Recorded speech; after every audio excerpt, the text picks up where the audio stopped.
Premiati a Padova i maestri artigiani 2024 della Regione del Veneto. La provincia con il primato di maestri è quella di Vicenza. Il commento del presidente di Confartigianato Imprese Vicenza, Gianluca Cavion. Lo scorso 11 novembre, a Padova, sono stati proclamati i maestri artigiani da parte della Regione del Veneto. Ben 43 sono imprenditori vicentini e questo è un primato molto importante perché in tutto il Veneto erano 146. Ad oggi in totale sono 99 gli imprenditori vicentini iscritti a questo elenco.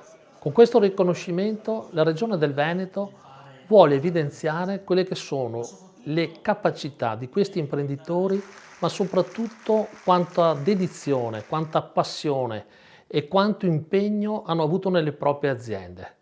Questo per creare valore, ma soprattutto per evidenziare quelle che sono le grandi capacità dell'artigianato. Persone che hanno dedicato il loro tempo a formare anche dei collaboratori, passando le proprie competenze e cercando di trasmettere a loro il know-how di lavori artigiani che sono lavori di grandissima importanza e rilevanza sotto l'aspetto umano e professionale. Come Confartigianato Imprese Vicenza siamo molto contenti e soddisfatti di questi grandi risultati e faccio i miei più sinceri complimenti a questi maestri artigiani che si sono meritati questo titolo.